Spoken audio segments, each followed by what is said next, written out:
भाइयों बहनों नमस्कार। All India anganwadi news channel में आपका स्वागत है। चैनल से जुड़ने के लिए नीचे दिख रहे रेड कलर के सब्सक्राइब बटन पर आपको सबसे पहले क्लिक करना है। फिर साइड में एक नोटिफिकेशन बेल यानी घंटी बन के आएगी, उस पर जब आप दबाएंगे तो 3 घंटी आपको दिखेंगी, जिनमें सबसे ऊपर आल वाली घंटी आप लोगों को दबा लेनी है। आंगनबाड़ी सेविका सहायिका मिनी बहनों, आप सबको जान करके हैरानी होगी कि आंगनबाड़ी बहनों की जो ड्यूटी है वो धर्मशाला परिसर में लगा दी गई है। यानी जो काम हम लोगों के हैं उनको छोड़ करके बाकी दुनिया भर के तामझाम के सारे काम आंगनबाड़ी बहनों से सरकार विभाग करवा रहा है। ऐसा ही एक सरकारी आदेश हमारे पास ये पहुंचा है जो जारी हुआ है यहां पर कार्यालय जिला कार्यक्रम अधिकारी मवाबी टीकमगढ़ मध्य प्रदेश से। तो मध्य प्रदेश राज्य के टीकमगढ़ जिले से एक ये लेटर जारी है 8 अप्रैल को। अभी नया आदेश है, कल ही इसमें कहा गया है कि दिनांक 10 अप्रैल को ओरछा में माननीय मुख्यमंत्री जी के आतिथ्य में होने वाले दीपोत्सव कार्यक्रम के लिए 9 अप्रैल को आवश्यक सामग्री व्यवस्था के लिए बाल विकास परियोजना की आंगनबाड़ी, और यहां पर लिखा गया है बाल विकास परियोजना एक निवाड़ी है उनके वहां का जो पड़ता है, और साथ ही यहां पर पृथ्वीपुर, तो 2 जगह की समस्त पर्यवेक्षक यानी सुपरवाइजर और आंगनबाड़ी कार्यकर्ता इन सब की वहां पर ड्यूटी लगाई गई है। 9 बजे से राम राजा धर्मशाला परिसर में इनकी ड्यूटी लगाई गई है, जिसमें किसी भी परिस्थिति में अनुपस्थिति मान्य नहीं होगी।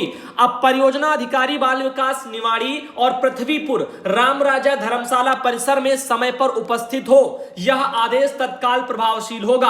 अब देखिएगा 10 तारीख को मुख्यमंत्री पहुंच रहे हैं मध्य प्रदेश वगैरह के टीकमगढ़ के इन 2 परियोजनाओं की, तो वहां की आंगनबाड़ी बहनों को सुपरवाइजरों को एक दिन पहले 9 अप्रैल को ही बुला लिया जा रहा है और धर्मशाला में उनकी ड्यूटी लगा दी गई है। अब देखिएगा इस तरह से आखिर ये कब तक चलेगा कि आंगनबाड़ी बहनों के जो बच्चों को पढ़ाने और प्री प्राइमरी के पठन पाठन की जिम्मेदारी सौंपी गई है वो आखिर कैसे पूरी हो पाएगी। वही बात करते हैं, आगे चलते हैं। आपको बताना चाहेंगे सबाना आजमी बहन आती है पीलीभीत से और उन्होंने अपने वहां से एक ये मैसेज भेजा है। आइए इनके मैसेज पर थोड़ा गौर करते हैं। बहन ने कहा है कि मेरा नाम सबाना आजमी है और इनके वहां पीलीभीत वगैरह से है और इनके ब्लॉक वगैरह में जो है वहां की एक कंचू टांडा वगैरह पड़ता होगा, वहां से हमारी आंगनबाड़ी बहन नीलम देवी, उनका जो है लंबी बीमारी के चलते जो है कल शाम को उनका निधन हो गया है। तो बहन की आत्मा की शांति के लिए सभी भाई बहन एक बार कमेंट बॉक्स में ओम शांति जरूर लिखना। एक दुखद समाचार यहां पर आया है। साथ ही साथ आगे चलते हैं, आप सबको और बताना चाहेंगे,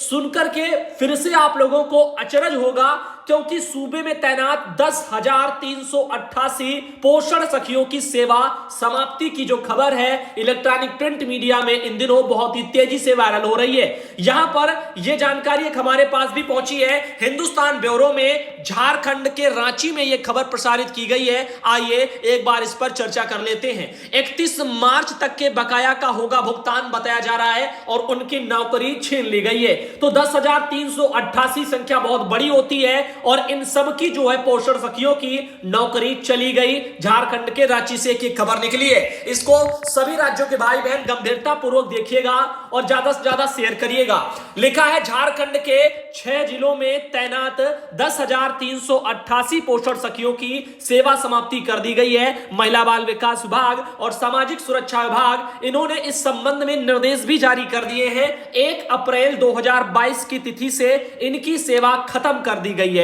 इन्हें 31 मार्च 2022 तक का ही मानदेय दिया जाएगा। तो आगे अगर कोई पोषण सखी कहां झारखंड राज्य में अगर जो है वहां पर नौकरी करती हैं अप्रैल से, तो उनको पैसा नहीं मिलेगा, ऐसा यहां पे बोला जा रहा है। अब उनकी नौकरी छूट चुकी है। बात करते हैं झारखंड में कुपोषण से निपटने के लिए केंद्र प्रायोजित योजना आईसीडीएस के तहत ही 6 जिलों में 10,388 पोषण सखियां बहाल की गई थी। धनबाद, गोड्डा, चतरा, गिरिडीह, कोडरमा और दुमका, ये कुछ जो है जिले हैं। 2015 में इनकी वहां पर भर्ती हुई थी। ये अतिरिक्त आंगनबाड़ी सेविका सह पोषण सखी परामर्शी के रूप में बहाल हुई थी। इन्हें मानदेय के रूप में 3,000 रुपया मात्र मिलता था। ऐसे ही कई राज्यों में इसी तरीके से पोषण सखियां तैनात की गई हैं। हो सकता है आने वाले समय में आपके वहां की अन्य राज्यों की राज्य सरकारें आपको सेवा से ना हटाएं या हो सकता है इसी तरह आपको भी हटा दें, तो वो तो समय के साथ ही पता चलेगा।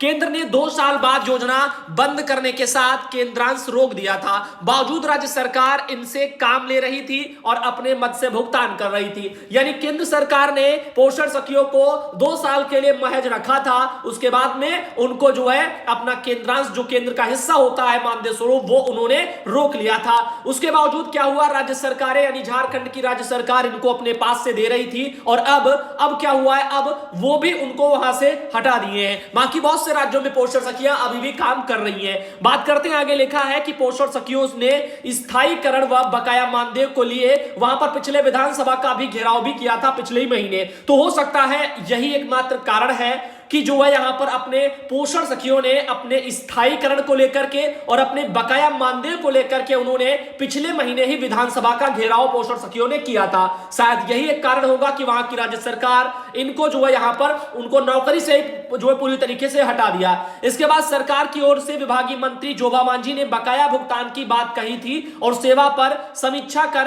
निर्णय लेने की जानकारी दी थी, लेकिन हुआ का समय के साथ में जो है इनको नौकरी से निकालने की बात सामने आ रही है। वही बात करते हैं, आगे चलते हैं। आपको बता दें यहां पर एक लेटर हमारे पास पहुंचा है बिहार सरकार का निदेशालय से। ये 8 अप्रैल को लेटर जारी है। निदेशक जी ने ये वहां के सभी जिला प्रोग्राम पदाधिकारियों को बिहार में भेजा है और आंगनबाड़ी केंद्रों के किराए के भुगतान के संबंध में है। और आप सबको पता होगा ये लेटर मैं कल के वीडियो में आप सबको दिखा चुका हूं, तो एक बार आप यहां पर फिर से ध्यानपूर्वक सुन लीजिएगा। बिहार में किराए के भुगतान के बारे में बताया जा रहा है। यह निकासी एवं व्यय पदाधिकारी की व्यक्तिगत जिम्मेदारी है और अगर वो लापरवाही बरत रहे हैं तो ये गलत बात है। तो इसके बारे में आप सबको सुबह के वीडियो में हमने अवगत कराया था, आप लोग उसको देखना। रविराज भाई ने इस लेटर को भेजा है। साथ ही साथ बात करते हैं, रविकांत प्रजापति भाई आते हैं और उन्होंने उत्तर प्रदेश से एक यहां पर जानकारी भेजी है। ये लेटर उन्होंने माननीय मुख्यमंत्री जी उत्तर प्रदेश शासन को स्पीड पोस्ट करके भेजा है। बाल विकास विभाग के अंतर्गत जो आंगनबाड़ी बहनें हैं उनसे मुख्य सेविका के पद पर प्रतिचयन के लिए जो अहर्य आंगनबाड़ी कार्यकर्ता हैं उनकी निर्गत सूची के अनुसार मुख्य सेविका के पद पर कार्यभार ग्रहण कराने के संबंध में उन्होंने मुख्यमंत्री जी को लेटर भेजा है। तो जो उत्तर प्रदेश की आंगनबाड़ी बहनें हैं जो प्रमोशन की प्रक्रिया में प्रक्रियाधीन है, वो सब ध्यानपूर्वक सुने। आपके काम की यह खबर है। भाई ने मुख्यमंत्री जी को लेटर में क्या लिख करके भेजा है, जरा सुनिएगा। लिखा है कि सबने निवेदन है कि आंगनबाड़ी कार्यकर्ती से मुख्य सेविका के पद पर प्रतिचयन के लिए अहर्य आंगनबाड़ी कार्यकर्ती की सूची निदेशालय के पत्रांक संख्या दी गई है 940, जो कि 12/11/2021 को जारी हुआ था, जिसका उक्त पत्र के माध्यम से जिला कार्यक्रम अधिकारियों के द्वारा सत्यापन भी कराने की कार्रवाई की गई थी। परंतु उक्त अहर्य आंगनबाड़ी कार्यकर्तियों को मुख्य सेविका के पद पर कार्यभार ग्रहण नहीं कराया गया है, जिससे उक्त मुख्य सेविका पद पर अहर्य आंगनबाड़ी कार्यकर्ती के प्रतिचयन की कार्रवाई समय से पूर्ण नहीं किए जाने से उनके हितों की अनदेखी की गई है एवं उनके उक्त अधिकारों का निर्मम हनन हुआ है। अतः माननीय जी से विनम्र अनुरोध है कि आंगनबाड़ी कार्यकर्ती से मुख्य सेविका के पद पर प्रतिचयन के लिए अहर्य जो कार्यकर्ती हैं उनकी निर्गत सूची दिनांक 12/11/2021 के अनुसार शीघ्रता जो है शीघ्र अतिशीघ्र यानी शीघ्र उपरोक्त प्रतिचयन की कार्रवाई वहां पर करवा ली जाए, इसके निर्देश भी निर्गत किए जाए। रविकांत भाई हैं, उन्होंने अपने वहां से ये मुख्यमंत्री जी को एक लेटर भेजा है। साथ ही साथ उन्होंने स्पीड पोस्ट करके भेजा है, तो ये डाक टिकट भी उस पर चस्पा किए हैं। इसके अलावा उन्होंने एक ये रविकांत भाई ने ये लेटर भी भेजा 12 नवंबर 2021 वाला, आप यहां पे देख सकते हो जो निदेशालय से लेटर आया था। और इन सब जिलों के डीपीओ लोगों को बोला गया था कि आंगनबाड़ी कार्यकर्ती से मुख्य सेविका के पद पर चयन के लिए जो अहर्य कार्यकर्ती हैं उनकी सूची के सत्यापन के संबंध में था। तो 12 नवंबर 2021 को आदेश आया था और उसके बाद में आप लोगों का सत्यापन भी बहनों हो चुका है और जो भी अभिलेखों में गलतियां थी वो सब मिलान करके सुधारना था, तो वो सारा काम जो भी था वो सब हो चुका है। इसके बारे में बहुत पहले उसी टाइम पर आपको वीडियो दिखाया भी गया था। रविकांत भाई ने जो है जानकारी आगे साझा की है, प्रक्रिया आगे बढ़ाई जाए इस पर प्रयास किया है। भाई को बहुत बहुत धन्यवाद। साथ ही साथ सुनीता देवी बहन आती है जौनपुर से, उन्होंने अपने वहां से एक मैसेज भेजा है, सुधांशु भैया गुड इवनिंग, मैं सुनीता देवी जौनपुर से और ब्लॉक इनका रामपुर है, मिनी आंगनबाड़ी है और इनके वहां पर उनका कहना है कि ऑफिस में सभी का डॉक्यूमेंट आज मांगा गया है प्रमोशन के लिए और मेरे अकाउंट में 9,000 रुपया आया है, ये कैसा पैसा है प्लीज बताएं। तो अभी आपने ये भी नहीं जो है मैसेज तक नहीं भेजा है कि पैसा आया किस डेट में आया, आपने डेट तक नहीं बताई, हो सकता सकता है आप पहले वाले पैसे की बात कर रही हो, तो अगर कुछ भेजे या कुछ पूछे तो पूरी जानकारी सही सही जो है वहां पर बताते हुए आप पूछे तो हम कुछ आपको राय दे भी सकते हैं। वहीं रेनू बहन आती है मोरेना से और उन्होंने मध्य प्रदेश के मोरेना जिले से ये लेटर भेजा। वहां पर कहा जा रहा है कि सभी सुपरवाइजर कल और समस्त स्टाफ नई तहसील जो यहां पर बामोर का वहां पर उद्घाटन हो रहा है, तो शाम 4:30 बजे सभी लोग वहां उपस्थित होंगी और इस तरह से वहां पर बोला जा रहा है। तो वहां की जो आंगनबाड़ी बहनें हैं उन सबको भी, सहायिका बहनें, इन सबको वहां पर उपस्थित होने के लिए बोला जा रहा है। साथ ही साथ मंजू यादव बहन आती है, उत्तर प्रदेश के मऊ जिले से है और इन्होंने कहा है कि पोषण पखवाड़ा अभियान के दौरान 3 माह की एक बच्ची है, उसका जो है यहां पर सफल ऑपरेशन कराया गया है। जीभ जो है उसको टंग टाई रोग से वो ग्रसित थी, तो इसलिए जो है उस बच्ची का ऑपरेशन हुआ है और इस वजह से जो है यहां पर एक आर्टिकल भी इनका छपा हुआ है, बच्ची की जीभ का हुआ ऑपरेशन मऊ जिले में। तो इस तरह से ये जानकारी निकल के आई आंगनबाड़ी कार्यकर्ता मंजू यादव ग्राम मंगरा बरलाई से।